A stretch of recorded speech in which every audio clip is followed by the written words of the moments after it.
Assalamualaikum warahmatullahi wabarakatuh. Bismillahirrahmanirrahim. Alhamdulillahirabbil alamin. Wassalatu wassalamu ala sayyidina Muhammad sallallahu alaihi wasallam ajma'in. Berjumpa lagi dengan kami Coretan Hikmah. Semoga senantiasa kita semua diberikan rahmat oleh Allah Subhanahu wa taala dan dimudahkan segala urusan kita. Amin ya rabbal alamin. Ada 3 penyakit yang dapat mengotori hati. Hati adalah cerminan bagi manusia atas perbuatan yang ia lakukan. Dan inilah perbuatan yang dapat mengotori hati. Dikutip dari kitab Arba'in Nawawi, Rasulullah Muhammad SAW bersabda, perbuatan buruk adalah yang membuat hati ragu, dan kita tidak ingin ada orang lain yang mengetahuinya. Maka, setiap kali selesai melaksanakan sesuatu, tanyalah hati kalian, apakah hati merasa nyaman atau malah bimbang dan ragu. Dan Syekh Ibnu Athaillah dalam karya beliau, Kitab Al-Hikam, mengibaratkan bahwa hati adalah ibarat cermin. Dan beliau berkata, bagaimana bisa hati dapat bersinar, sedangkan gambar-gambar material masih menutupi cermin hati? Atau bagaimana hati bisa dapat berjalan menuju Allah Subhanahu wa ta'ala, sedangkan hati terikat oleh nafsu syahwatnya? Atau bagaimana hati bisa berharap memasuki kehadirat Allah Subhanahu wa ta'ala, sedangkan hati tidak dibersihkan dari kelalaian?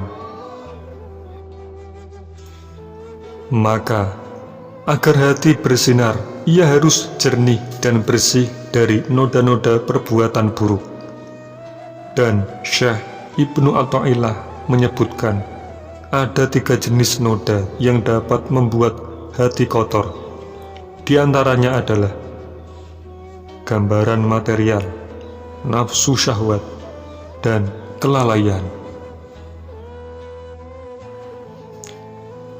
Gambaran material, ia bisa berwujud banyak hal seperti barang, benda, sesuatu atau seseorang yang kita sayang dan kita inginkan, yang tertanam dalam hati sehingga dapat memalingkan seseorang dalam mengingat kepada Allah Subhanahu wa ta'ala.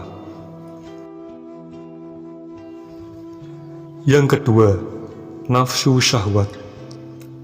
Islam tidak melarang keinginan nafsu dalam diri manusia, sebab hal itu adalah karakter alami setiap manusia.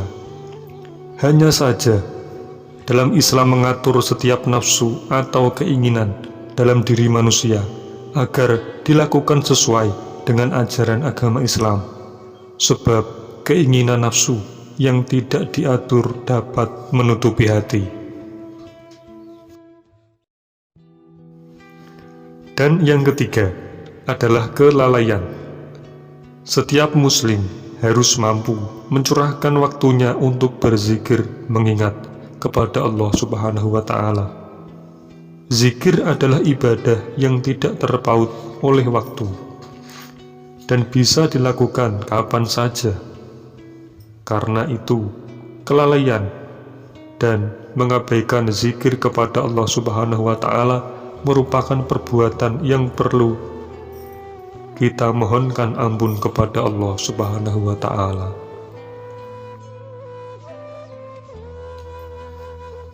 Dan semoga kita semua dijauhkan dari sifat prasangka yang hina dan selalu taat kepada Allah Subhanahu wa ta'ala, dan kisah ini dapat bermanfaat bagi kita semua dan menambah iman dan takwa kita kepada Allah Subhanahu wa ta'ala.